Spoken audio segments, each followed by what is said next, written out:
இப்போது புதிய அறிமுகம் ஆச்சி ஹோட்டல் சாம்பார் 50 கிராம் ரூபாய் 20 மட்டுமே. டெல்லி விமான நிலையத்தில் அதிமுக பொதுச் செயலாளர் எடப்பாடி பழனிசாமி செய்தியாளர்களை சந்தித்து வருகிறார். அதனை காணலாம். அண்மையில் உறுதியளிக்கப்பட்ட மரியாதைக்குரிய அமித்ஷா அவர்களை அவருடைய இல்லத்தில் இரவு 9:30 மணி அளவில் சந்தித்தேன். தமிழ்நாட்டில் இருக்கின்ற அரசியல் நிலவரம் குறித்து கேட்டறிந்தார்.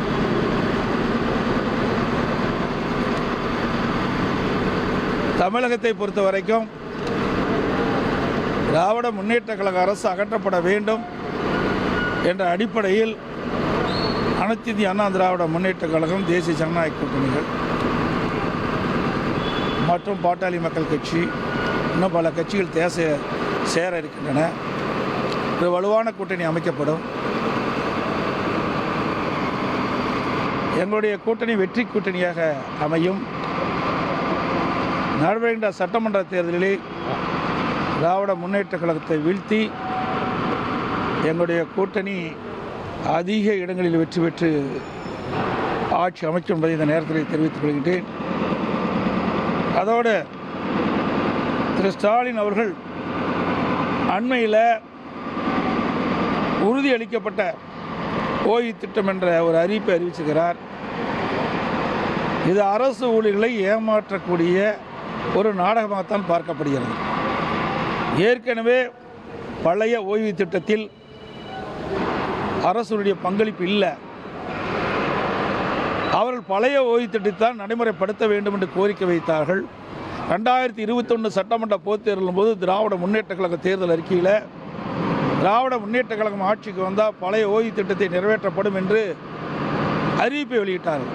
அதைத்தான் அவர்கள் வலியுறுத்தி போராட்டம் நடத்தி இருந்தார்கள்.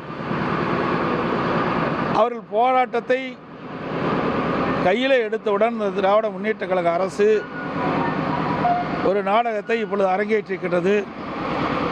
புதிதாக உறுதியளிக்கப்பட்ட ஓய்வு திட்டம் என்ற ஒரு அறிவிப்பை வெளியிட்டு அரசு ஊழியர்களை இன்றைக்கு தினம் ஏமாற்றிருக்கிறது.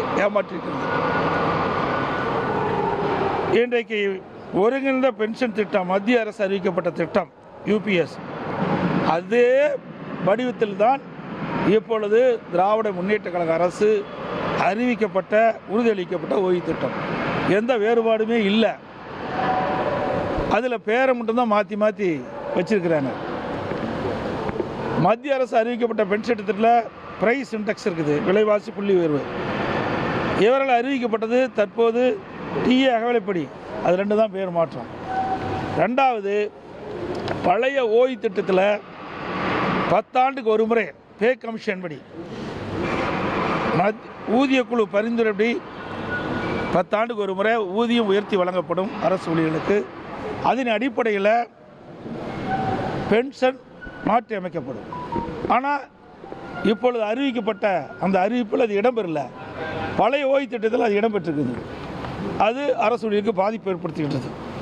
ஆக திராவிட முன்னேற்ற கழக அரசு அறிவிக்கப்பட்டது அரசு ஊழியர்களை ஏமாற்றுகின்ற ஒரு நாடகமாகத்தான் பார்க்கப்படுகிறது. அதோடு இன்றைய தினம்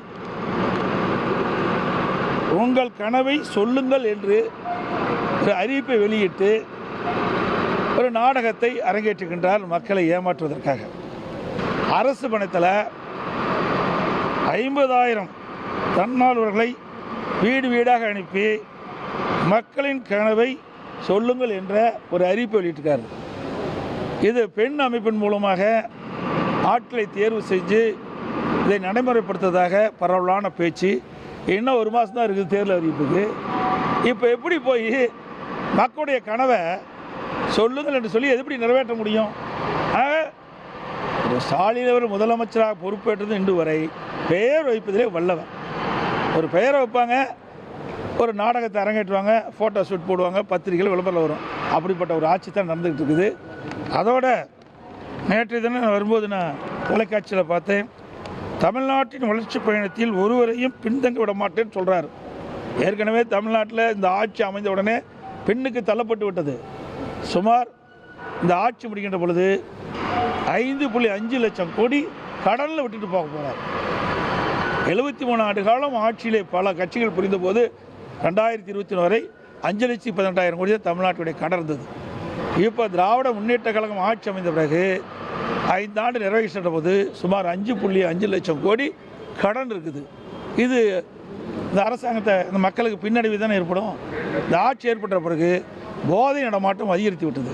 எங்கே பார்த்தாலும் கொலை, கொள்ளை, திருட்டு, பாலியல் கொடுமை, போக்சோஸ் வழக்கு அதிகமாக பதிவு செய்யுது. சிறுமிகளுக்கு பாதுகாப்பு இல்லை, பெண்களுக்கு பாதுகாப்பு இல்லை. இன்றைக்கு தமிழ்நாடு பின்னோக்கி கொண்டிருக்கிறது இந்த ஆட்சியிலே. இப்போது புதிய அறிமுகம் ஆச்சி ஹோட்டல் சாம்பார் 50 கிராம் ரூபாய் 20 மட்டுமே.